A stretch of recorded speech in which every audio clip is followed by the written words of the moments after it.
সম্মানিত সুধী, আসসালামু আলাইকুম রাহমাতুল্লাহ। উহুদের যুদ্ধে রাসূলুল্লাহ সাল্লাল্লাহু আলাইহি সাল্লামের বহু প্রিয় সাথী নিহত হলেন। সত্যের জন্য অকুণ্ঠিত চিত্তে তারা প্রাণ দিয়েছেন। সত্যের আহ্বান তাদের উদ্বুদ্ধ করেছে। অম্লান বদনে সকল দুঃখ কষ্ট সহ্য করে প্রাণে শিখা অনির্বাণ জ্বালিয়ে রাখতে। মৃত্যু তাদের অমর লোকের সঙ্গীত শোনায়। এই সঙ্গীতে সত্যের পরম আনন্দ তারা লাভ করে। শত বিপদ আপদ, শত মৃত্যু পার হয়ে তারা লাভ করেন জীবনের পূর্ণতা। উহুদের যুদ্ধে নবীন মুসলিমদের এই সুযোগ দান করেছিল। মৃত্যুকে বরণ করে অমৃত্যুকে তারা লাভ করেছিলেন। সে এক চরম পরীক্ষার দিন। সংবাদ রটে গেল এই যুদ্ধে রাসূলুল্লাহ সাল্লাল্লাহু আলাইহি সাল্লাম শহীদ হয়েছেন, কিন্তু তাকে সেদিন তার প্রিয় অনুচরগণ মানবদেহের প্রাচীর তুলে রক্ষা করেছিলেন।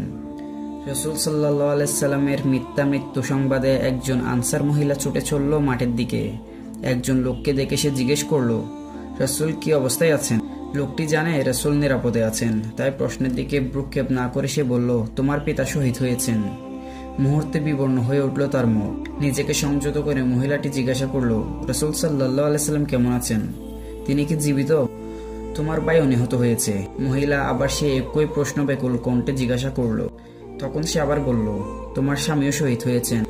সকল শক্তি একত্র করে মহিলা তিক্ত স্বরে বলল, আমার কোনো পরমাত্মীয় মারা গেছে তা আমি জিজ্ঞাসা করছি না, আমাকে শুধু বলো আল্লাহর নবী মুহাম্মদ সাল্লাল্লাহু আলাইহি সাল্লাম কেমন আছেন? লোকটি উত্তর দিলেন, তিনি নিরাপদে আছেন। মুহূর্তে মহিলাটির বিবর্ণ মুখে আনন্দের আভাস দেখা দিল। উল্লাসিত হয়ে সে বলল, আত্মীয় বন্ধুদের প্রাণদান তবে ব্যর্থ হয়নি, ব্যর্থ হয় না, কোনোদিনই ব্যর্থ হয় না। একটি প্রাণের, একটি পবিত্র জীবনের আত্মাহুতি সত্যের আলোকশিখা, সত্যের উদাত্ত বাণীকে আরো তীব্রতর, আরো জ্যোতির্ময় করে তোলে। মৃত্যুভয় যাদের নেই, সাহস ও অটল বিশ্বাস যাদের বুকে, তাদের জয় সুনিশ্চিত। ইসলামের প্রাথমিক যুগে একদল বিশ্বাসী ও নির্ভীক মুসলমান সকল বাধা বিপত্তি ও মৃত্যুভয়কে তুচ্ছ করেছিল বলে ইসলামের প্রতিষ্ঠা সুদৃঢ় হয়েছে। আশার বাণী, শান্তির বাণী প্রচারিত হয়েছে। আটলান্টিক থেকে প্রশান্ত মহাসাগরের বক্ষদেশ পর্যন্ত এর প্রতিষ্ঠার বুনিয়াদ গড়ে উঠেছে শহীদি রক্তের পুণ্য স্রোতধারার উপর। ইসলাম একটি অজেয় শক্তি, অন্যায়, অন্ধকার ও অন্ধবিশ্বাসের বিরুদ্ধে এক তীব্র প্রতিবাদ। প্রিয় দর্শক, আজকের ভিডিও এখানে শেষ করছি। ইনশাআল্লাহ দেখা হবে পরবর্তী কোন এক ভিডিওতে। ততক্ষণ পর্যন্ত ভালো থাকুন, সুস্থ থাকুন, MM ফাউন্ডেশনের সাথে থাকুন। ধন্যবাদ। আসসালামু আলাইকুম ওয়া রাহমাতুল্লাহ।